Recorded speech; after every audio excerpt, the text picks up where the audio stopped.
शांति। ओम शांति। ओम शांति। ओम शांति। शांति के सागर, सर्व शक्तियों के दाता विधाता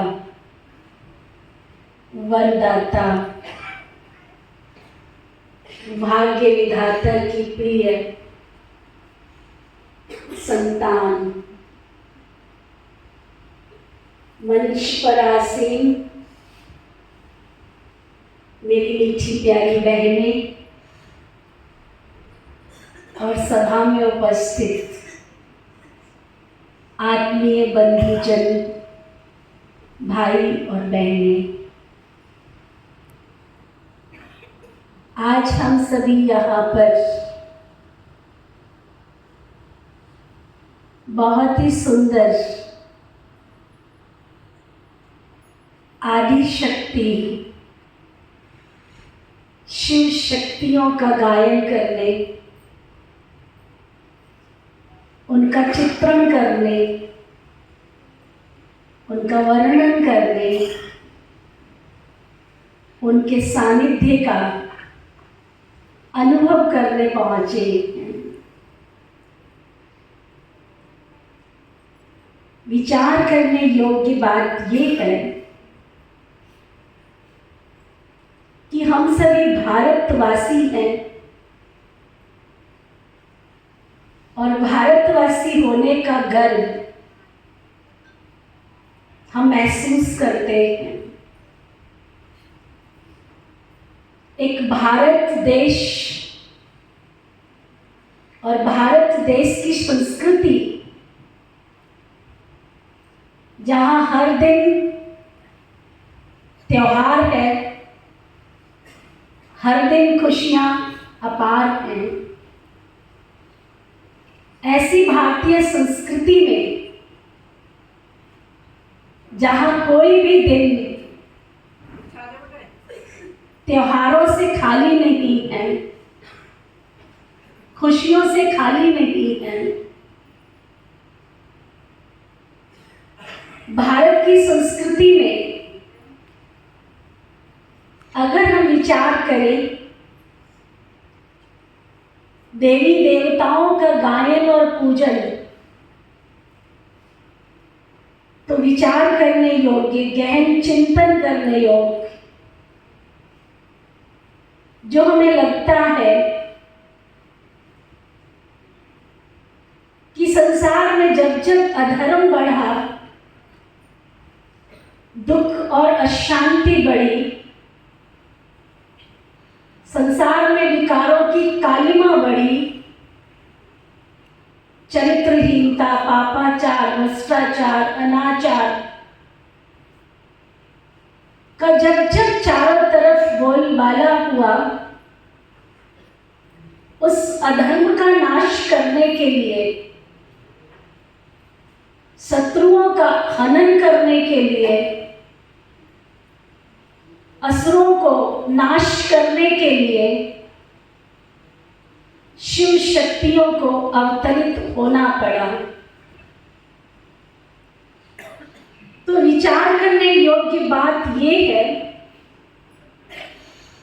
संसार की सर्वोच्च शक्ति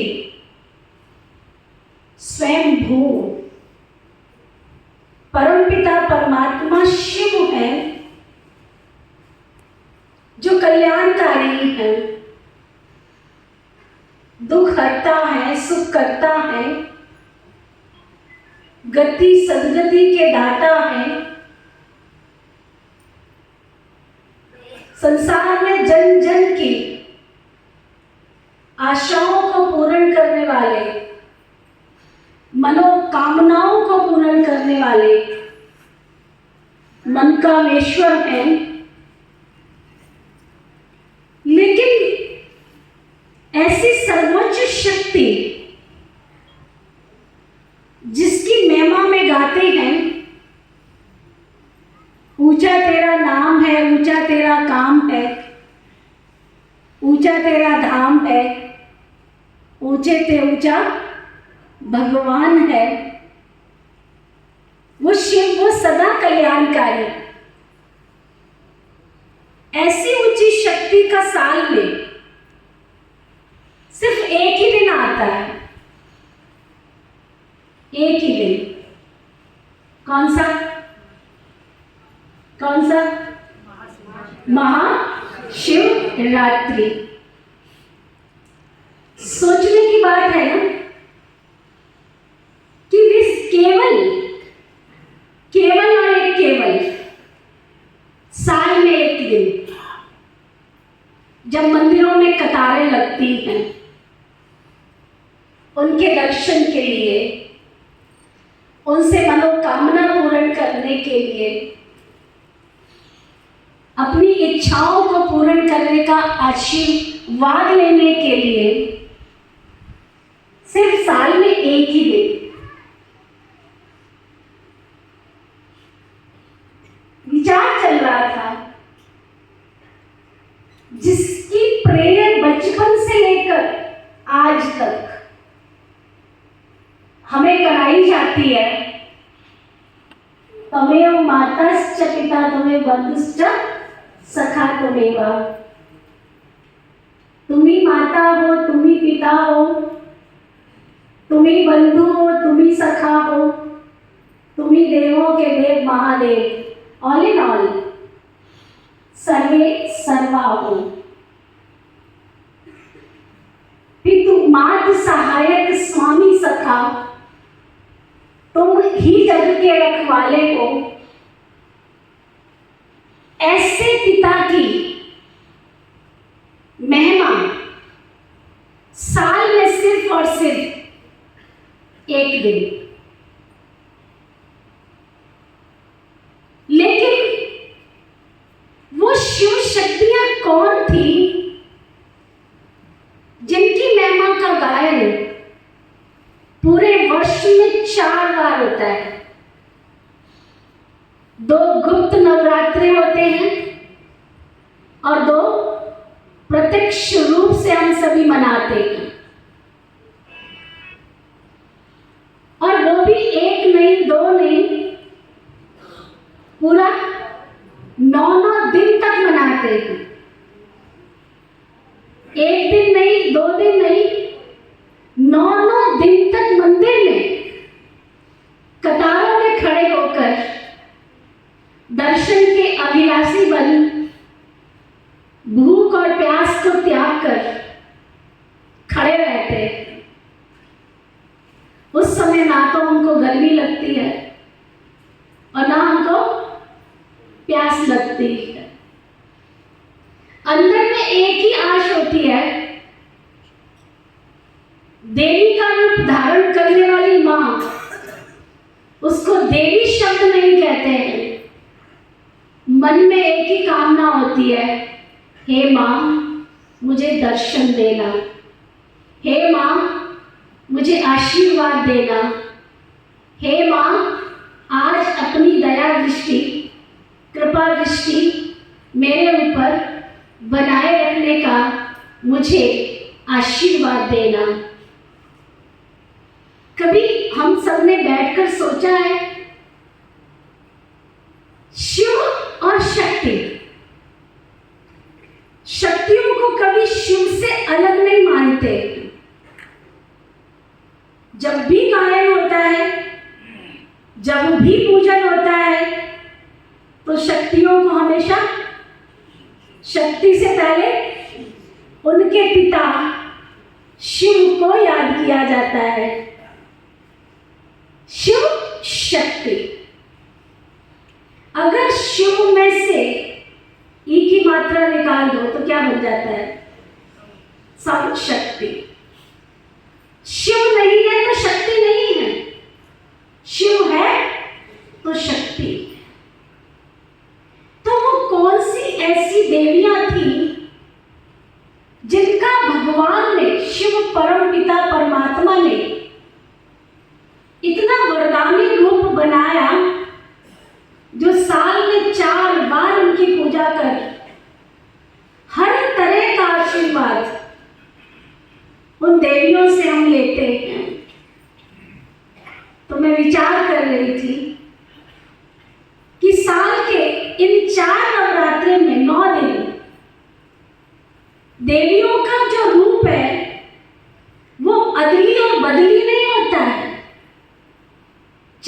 गर्मी के नवरात्रे हो और चाहे वो सर्दी के नवरात्रे हो, नवरात्रे का पूजन और गायन चलता तो उसी विधि से है।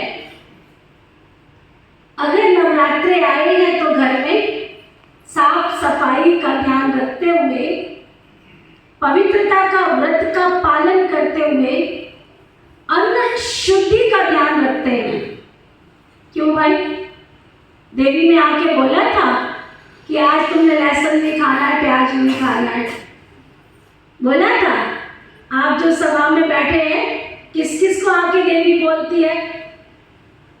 जरा हाथ उठाओ कि आपने 9 दिन केवल लहसुन, प्याज, पान, बीड़ी, तंबाकू, सिगरेट का सेवन नहीं करना है, बोलती है? कभी किसी देवी ने आपको ये आके बोला है कि अब नवरात्रि आएंगे तो तुम 9 दिन का व्रत रखना? बोला है? बोला है? कभी देवी माँ ने किसी को स्वप्न में भी आके ये कहा है कि मेरे ऊपर सोने का, चांदी का छत्र चढ़ाना? कभी मांगनी की है उसने? की है? हाँ, नहीं की है ना? कभी किसी देवी ने आपको ये आके निवेदन किया है कि आप मेरे मंदिर में मेरे को पूजने के लिए जरूर आना, मेरे आगे नतमस्तक जरूर होना, और जब आओ तो नारियल जरूर लेके आना, है ना? छोटी सी चुनरी भले हो लेकिन लाल कलर वाली जरूर लेकर आना। ऐसे बोला है कभी किसी ने? अगर किसी को बोला हो तो कोई हाथ उठाओ। हाँ, बोला है? तो ये जो मान्यताएं चली आ रही है कि देवी को हलवा पूरी ही खाना है। क्यों भाई? 9 दिन तुमने व्रत रखा और उसके बाद देवी को 9 दिन के बाद 1 नहीं, 2 नहीं, 3 नहीं, सारा शहर बेचारी उन दिनों में कन्याओं की शामत आ जाती है। खा खा खा रज के खा। हाँ? क्यों भाई? कौन सी देवी ने आके बोला कि मुझे हलवा पूरी खिलाना, मैं तुम्हारी हलवा पूरी से ही खुश होंगी? जरूर इन सबके पीछे स्पिरिचुअलिटी है, इन सबके पीछे आध्यात्मिकता है। जब नवरात्रि का पहला दिन आता है, उस पहले दिन के आने से पहले हम तैयारी करते हैं। अपने घर में एक स्थान बनाते हैं जहाँ देवी के स्वरूप को सामने रखते हुए कलश की स्थापना करते हैं। शुद्ध कलश जिसको गंगा जल से भरा जाता है, और ऐसा कलश स्थापित करके वहां पर खेती की जाती है। खेती है ना, जौ की खेती की जाती है। वास्तव में जो कलश है, उस कलश के अंदर गंगा जल का जो वास्तव में आध्यात्मिकता है कि परमपिता परमात्मा जो शिव है, हम सब ने सुना है कि जब समुद्र मंथन हुआ था तो उस समुद्र मंथन में सबसे पहले क्या निकला था? क्या निकला था? हलाहल विष निकला था। विष भी नहीं, लेकिन विष का जो अंतिम रूप है, जिसका कोई तोड़ नहीं है संसार में, ऐसा हलाहल विष निकला था। और वो विष भी किसी शिव शक्ति को भगवान ने नहीं कहा कि तू आके पी ले, किसी देवता को नहीं कहा कि तू आके पी ले। भगवान दयालु कृपालु, उन्होंने क्या किया? उस सारे विष को पी लिया और वो नीलकंठ महादेव कहलाए। विचार करने की बात है कि जब इस संसार में चारों तरफ विकारों का जहर, बुराइयों का जहर फैल जाता है, संसार की चरित्रहीनता, भ्रष्टाचार, पापाचार, दुराचार का अंत करने की शक्ति केवल केवल केवल एक उस परमपिता परमात्मा के अंदर ही है। उसका एक लॉजिक है। परमपिता परमात्मा स्वयं भू है, विश्व रचयिता है, विश्व जगत नियंता है। परमात्मा को अपना शरीर न होने के कारण ये सारी चीजें उनको प्रभावित नहीं करती हैं। परमात्मा एक ऐसी शक्ति है जो अशुद्ध चीजों को सामने रखो तो अशुद्ध चीजें प्रतीक है हमारी बुराइयों का, हमारी कमियों का, हमारे विकारों का। इन विकारों का अंत करने के लिए अब किसी भी व्यक्ति को अगर ताकत देनी है? कभी आपने देखा होगा कि जब हम बीमार हो जाते हैं तो डॉक्टर सीधा डायरेक्ट आपको ताकत की दवाई नहीं देता है। पहले क्या करता है? जो आपके अंदर रोग है, जो रोग के कीटाणु हैं, उन कीटाणुओं को निकालने के लिए ट्रीटमेंट शुरू करता है और उसके बाद फिर वो टॉनिक देना शुरू करता है जिससे बॉडी उस टॉनिक को ऑब्जर्व करे, जिससे वो कीटाणु दोबारा शरीर में प्रवेश ना करे। तो जब समुद्र मंथन हुआ तो उस समय देवताएं, उसमें से पहले हलाल विष निकला, लेकिन बहुत सारे रत्न निकले, घोड़े, हाथी, हीरे जवाहरात, बहुत सारी चीजें निकली। खुश किया सबको कि इसमें से बहुत सारी चीजें निकल रही हैं और सभी को, देवताओं को, असुरों को उन चीजों में क्या किया? आकर्षित कर दिया। क्या किया? आकर्षित कर दिया। सब उसके आकर्षण में खो गए, खींचातानी हो गई।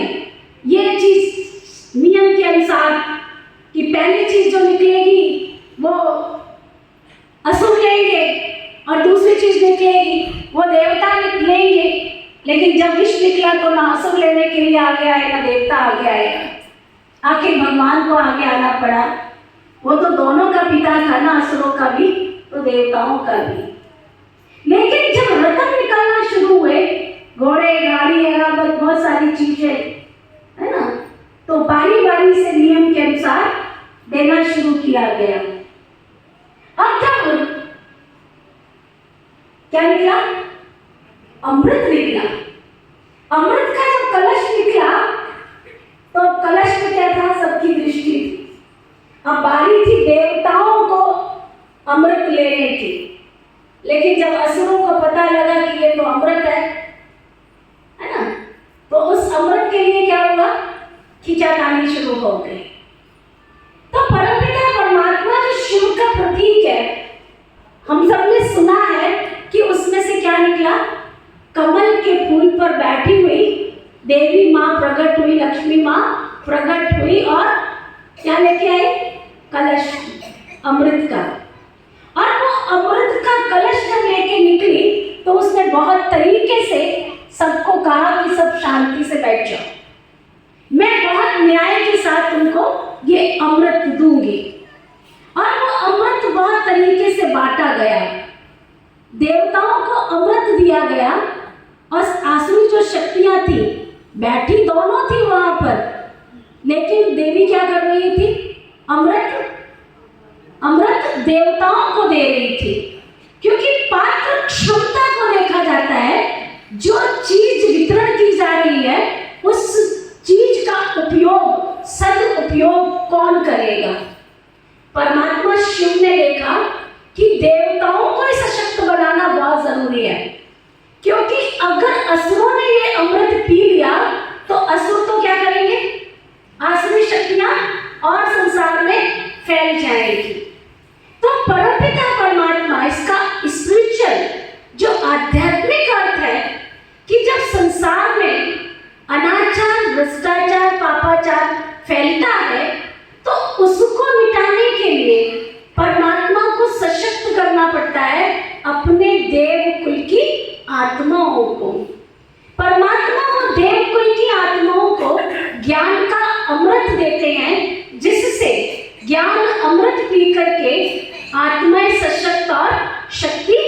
शाली बन जाती हैं।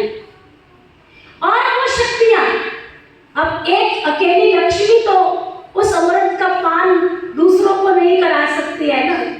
तब परमपिता परमात्मा ने अपने दिव्य स्वरूप को लक्ष्मी देवी के साथ साथ अनेक देवियों को असुरों का संहार करने के लिए प्रकट किया, इसलिए वो कहलाई शिव शक्तियां। लेकिन इसके साथ साथ जब हम 9 देवियों की पूजन और गायन की ओर जाते हैं तो बड़ी सुंदर और विचार करने योग्य बात है कि पहला दिन आता है देवी का शैलपुत्री के रूप में। अब आप सोचो, गायन है कि हिमालय की पुत्री कौन थी? शैलपुत्री। क्या हिमालय में ताकत है कि वो पुत्री को पैदा कर लेगा, शरीर वाली शक्ति को? हाँ? जब मनुष्य आत्माओं की बुद्धि, हिमालय चूंकि संसार की ऊंची चोटी है और हम सभी मनुष्य आत्माएं शिव की संतान है, इसलिए हम भी सर्वोच्च शक्ति है। लेकिन जब हमारी बुद्धि पत्थर के समान हो जाती है, सत्य और असत्य को समझने की क्षमता खत्म हो जाती है, उस सत्य और असत्य को समझने की शक्ति को धारण करने के लिए घर में पहले कलश को स्थापित किया जाता है, यानी ज्ञान अमृत के रूप में उस कलश को स्थापित किया जाता है। और जैसे जैसे, इसलिए आप देखो कि शैलपुत्री की जब पूजा होती है तो एक केवल पिंडी रूप रखते हैं, कोई उसमें आंख नाक कान इस तरह का कुछ नहीं, एक पिंडी है ना, पुत्री के रूप में उसको दिखाते हैं। तो जैसे वो ज्ञान का अमृत का पान करती है, उसकी बुद्धि पत्थर बुद्धि से क्या बनती है? प्यूरिटी की शक्ति, पवित्रता की शक्ति उसके अंदर आती है। इसलिए दूसरी देवी को क्या कहते हैं? ब्रह्मचारिणी। ब्रह्मचारिणी देवी के रूप में आप देखेंगे 2 शब्द जुड़े हुए हैं, ब्रह्मचारिणी। ब्रह्म परमात्मा को संबोधित होता है और ब्रह्मचर्य जो पवित्रता को संबोधित होता है। जो मनुष्य आत्माएं ज्ञान का चिंतन करती हैं, ज्ञान के अमृत का पान करती हैं, वो आत्माएं ब्रह्मचारिणी अर्थात ब्रह्मचारिणी का रूप शिव शक्ति के रूप में बदल जाती है। आप देखेंगे धीरे धीरे तीसरा रूप जो देवी का है, चंद्रघटा। जैसे जैसे मनुष्य आत्माएं ज्ञान के अमृत का पान करती हैं, ब्रह्मचर्य व्रत का पालन करती है, शुद्ध अन्न को ग्रहण करती है, नियमित सत्संग करती है, तो उनके मस्तक पर तेज चमकने लगता है। अब आप सोचो कि एक तरफ है शक्ति का रूप और दूसरी तरफ देवी के मस्तक पर चंद्रमा का आकार दिखाया जाता है।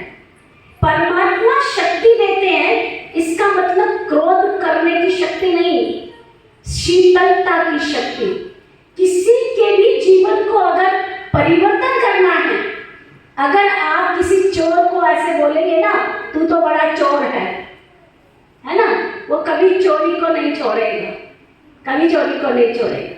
जब आप उसको बोलेंगे अरे तू तो बहुत साहूकार है, तू तो कभी चोरी कर ही नहीं सकता, तेरी तो क्वालिटी ऐसी लगती है कि तू चोरी को तरफ देख भी नहीं सकता, उसके अंदर की इमोशंस, उसकी फीलिंग्स क्या काम करेगी? अरे ये सामने वाला तो मुझे बड़ी ऊंची भावना से देखता है, अगर इसने मुझे चोरी करते देख लिया तो ये क्या करेगा? ये तो ठीक नहीं है। धीरे धीरे उसकी इमोशंस में चेंजेस आएंगे, कौन से? कि आज से मुझे चोरी नहीं करनी है। तो माँ का जो तीसरा रूप है वो शीतलता का प्रतीक है कि किसी के भी जीवन में अगर बुराइयों से हमें उसे मुक्त करना है तो चोर कह के नहीं, या सामने वाले को ये कह के तू तो बहुत झूठी है, नहीं, तेरे अंदर तो सत्यता की बहुत शक्ति है, पता नहीं किसके संग में आ गई है, तू तो बहुत अच्छी है। जब हम सामने वाले की महिमा करते हैं उसके अवगुण को न देखकर गुणों को देखते हैं तो सामने वाले की आसुरी शक्ति बुराई उसका नाश होता है। यह है चंद्र घंटा का रूप अर्थात चंद्रमा की शीतलता का प्रतीक। चौथा स्वरूप कुष्मांडा। कुष्मांडा को समझा जाता है कि जब देवी अपने उस स्वरूप में आती है तो कुष्म एक उसको कहा जाता है, जो घास की चौपड़ी नहीं होती है, त्याग का प्रतीक। जो देवियां हैं उन देवियों के अंदर त्याग की प्रवृत्ति, परमात्मा को याद करके शीतलता की शक्ति के साथ वो अनासक्त भाव से इस संसार में अपना जीवन यापन करती है। इसलिए दुनिया में कहा जाता है त्याग ही भाग्य है। जहाँ त्याग होता है वहाँ भाग्य स्वतः ही सामने आता है। तो देवी के उस त्याग का स्वरूप दिखाया कुष्मांडा। फिर देवी का अगला स्वरूप है स्कंद माता। हमने 4 स्वरूपों को देखा कि वो शैलपुत्री, ब्रह्मचारिणी, चंद्रघटा, कुष्मांडा। लेकिन जब स्कंद का रूप आया तो उसके सामने एक टाइटल जुड़ गया। क्या बोलते हैं उसको? देवी बोलते हैं। अभी तक हम बोल रहे थे ब्रह्मचारिणी देवी, कुष्मांडा देवी, चंद्रघटा देवी, शैलपुत्री देवी। जब स्कंद का रूप आया, शक्तिशाली स्वरूप आया, तो हमने उसको क्या बोला? माँ। संसार में कहा जाता है कि माँ बच्चे का पहला गुरु होती है। जो शिक्षा माँ अपने बच्चे को दे सकती है वो अड़ोसी पड़ोसी इवन मासी भी नहीं दे सकती है। इसलिए माँ का जो रूप होता है वो ममता का स्वरूप होता है, वो प्यार का स्वरूप होता है, वो वात्सल्य का स्वरूप होता है। गुण धारण करने से, शक्तियों को धारण करने से व्यक्ति के जीवन में नम्रता का विकास होता है, प्यार का विकास होता है। वो उसका स्वरूप बन जाता है माँ। वहां से माँ का स्वरूप पैदा होता है स्कंद। स्कंद का स्वरूप होता है शक्तिशाली। वो माँ जो अंधेरे में भी उजाला प्रकट कर सकती है, जो माँ एक निर्जीव व्यक्ति में भी जान डाल सकती है। माँ जैसी दूसरी चीज इस संसार में ना तो पहले कभी थी और ना भविष्य में कभी होने वाली है। इन 4 गुणों को धारण करते करते वो स्कंद माता बन जाती है, माँ का स्वरूप बन जाती है। और फिर आता है अगला स्वरूप कात्यायनी, अर्थात जीवन में आने वाले विकार चाहे कितने भी बलशाली परिस्थितियां क्यों ना आ जाएं, कितने भी असुर क्यों ना आ जाएं। जो दुनिया में सुनाया जाता है कि असुर प्रकट हुए और माँ ने कात्यायनी रूप धारण किया। कहने का मतलब जैसे जैसे वो माँ का स्वरूप बनती है तो माँ का मतलब ये नहीं है कि वो अबला बन जाती है। माँ का स्वरूप ये नहीं है कि वो कमजोर बन जाती है। माँ का मतलब ये नहीं है कि वो नारी का स्वरूप धारण करके, माँ का स्वरूप धारण करके कोई कमजोर बन गई है। नहीं, यत्र नारीस्तु पूज्यन्ते रमन्ते तत्र देवता। वहां से देवताओं का वास शुरू हो जाता है। इसलिए दिखाया कि ऋषि वाला पवित्रता का प्रतीक, कि जो घर में रहते हैं, गृहस्थ में रहते हैं, उन आत्माओं में भी पवित्रता की शक्ति का वो माँ संचार शुरू कर देती है। इसलिए उसका कात्यायनी स्वरूप दिखाते हैं। फिर आता है काल रात्रि। काल रात्रि का मतलब दिखाते बहुत भयंकर सा रूप है ना। उसमें दिखाते हैं ऐसा जो कहानियों में सुनाते हैं, जब व्यक्ति जब चरम सीमा पर पहुंच जाता है, अपने विकारों की, आसुरी शक्तियों की चरम सीमा पर पहुंच जाता है, भौतिक सुविधाओं के साधनों में लिप्त हो जाता है, तो उसकी बुद्धि गधे के समान हो जाती है। लेकिन ऐसी गधे जैसी बुद्धि को शास्त्रों में गधा स्वरूप दिखा देते हैं, जिसको नीचता, जिसको कहा जाता है ना, गधे को इतना भी अकल नहीं होता है। अगर उसका श्रृंगार कर दो, मिट्टी देखेगा तो क्या करेगा? मिट्टी देखेगा तो क्या करेगा? लौटना शुरू कर देगा। इसलिए शास्त्रों में दिखाया कि ऐसी तमो प्रधान बुद्धि जब मनुष्यों की हो जाती है, गधे जैसी बुद्धि जिसको राइट और रॉन्ग की पहचान नहीं होती है, तब उस दैवी स्वरूपा शक्ति को अपना एक शक्तिशाली रूप इमर्ज करके उस तमो प्रधानता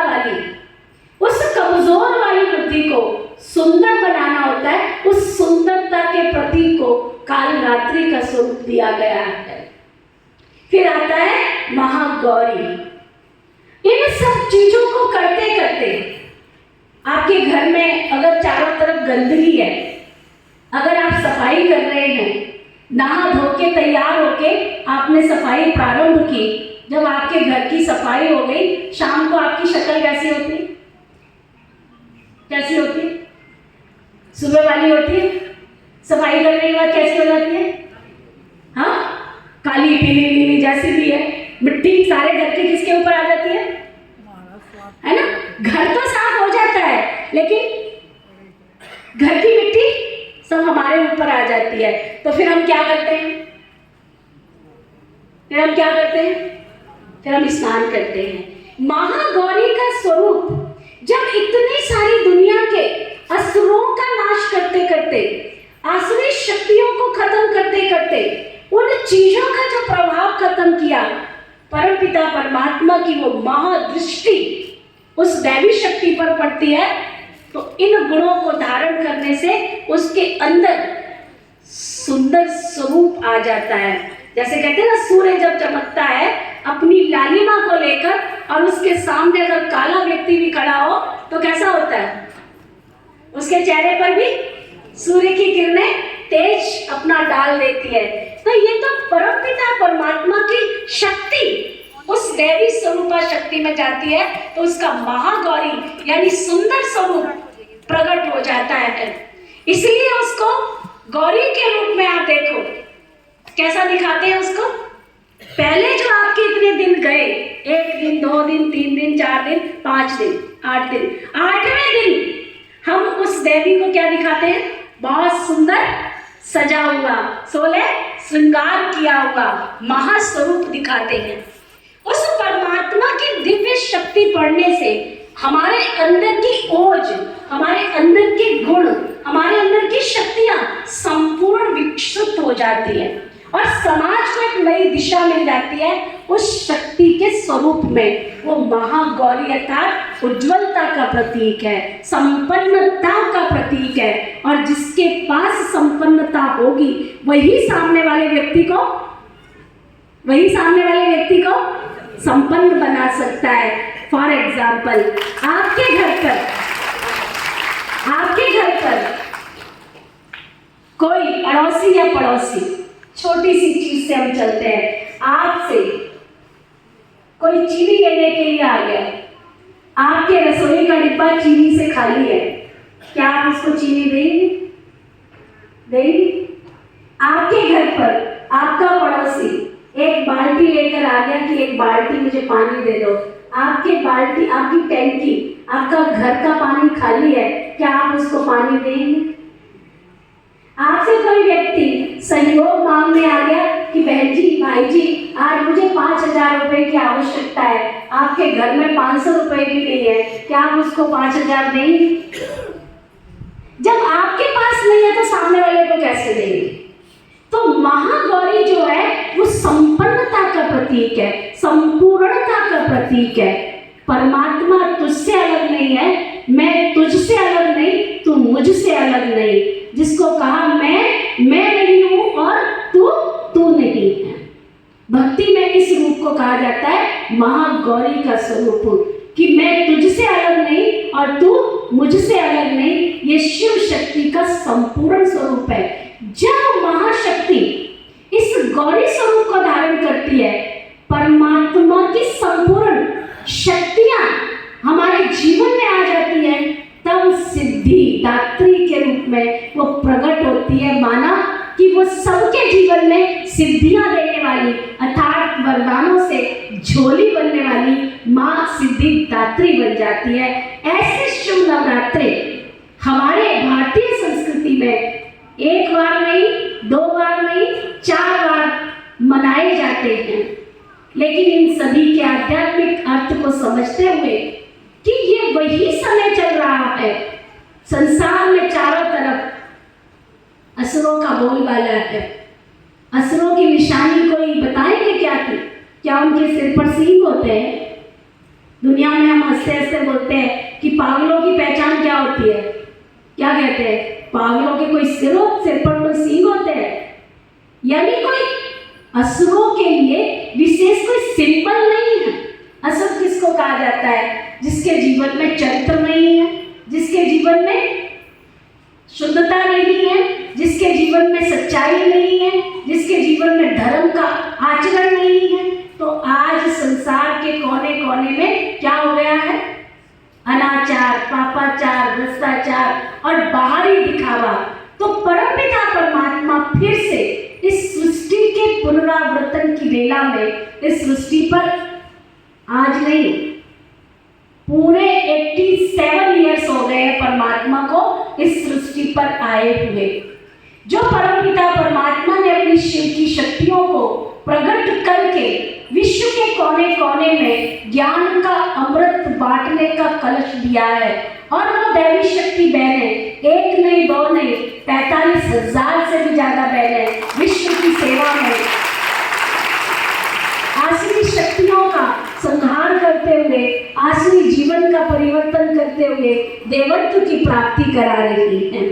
तो आइए मीठे भाई और बहनों, इस शुभ दिन पर, इन नवरात्रि में हम अपने जीवन का ऐसा उदय करें कि परमात्मा हमें वरदानों से भरपूर कर हमारे जीवन में संपन्नता का विकास करे। ऐसी इस नवरात्रि की आप सभी को बहुत सारी, ढेर सारी मंगल कामनाएं, शुभ भावनाएं, और अपने दैवी स्वरूप को प्रकट करेंगे। अंदर सोए हुए उस स्वरूप को प्रकट करेंगे।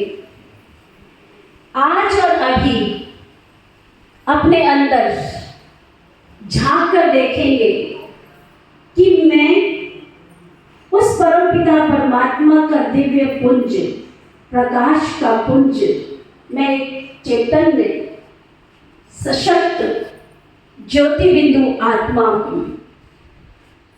अपने हम साथी की तरफ थोड़ा देखेंगे और सबकी प्रकृति के अंदर एक चमकता हुआ स्वरूप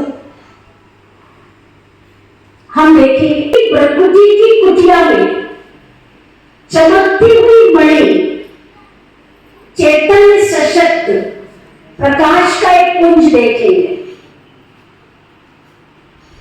केवल सुनेंगे नहीं, आज और अभी, कल तो हमारी लाइफ में आने वाला ही नहीं। प्रकृति में देखिए, प्यार से उसके कंधे पर रखिए, प्यार से, और नजदीक आ जाएंगे, बहुत प्यार से, स्माइलिंग फेस के साथ, मुस्कुराहट के साथ आज उसको देखिए कि उसके अंदर वही देवी और देवता वाला स्वरूप दिखाई दे रहा है। आत्मा कहती है, कहता नहीं, चाहे हम शरीर के आधार से पुरुष हैं, लेकिन हम सबके अंदर विराजमान तो चैतन्य मणि आत्मा है। उस चमकती हुई मणि आत्मा को देखिए और प्यार से अपने साथी को मुस्कुराते हुए एक प्यारी सी स्माइल दीजिए, बहुत प्यारी सी स्माइल, जैसे कि आप पहली बार मिल रहे हैं। प्यारी सी स्माइल, बहुत प्यारी सी, बहुत मीठी सी, दिल से, अंदर से। जैसे छोटे बच्चा होता है ना, वो सब बातों को पता ही नहीं, उसको अमीर क्या है, गरीब क्या है, छोटा क्या है, बहन क्या है, भाई क्या है, उसको कुछ नहीं पता, इनोसेंट। आज उस इनोसेंट वाली स्माइल से एक दूसरे को देखिए, कितना मीठा और कितना प्यारा वो देवत्व स्वरूप झलक रहा है।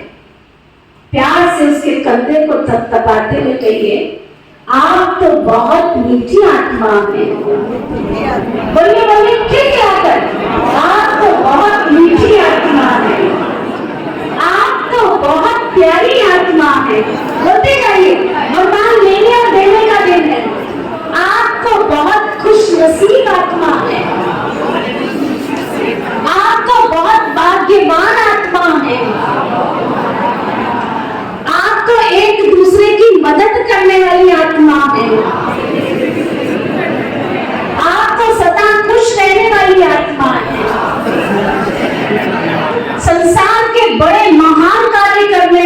परमात्मा हैं। आप तो महान से महान परमात्मा की प्यारी संतान हैं। आपके जैसा तो दूसरा इस संसार में कोई भी नहीं है।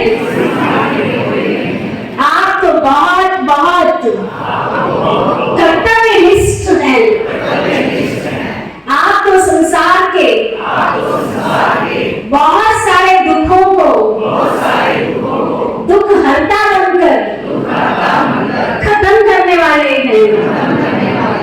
आप तो चिंता और परेशानियों में भी सदा मुस्कुराने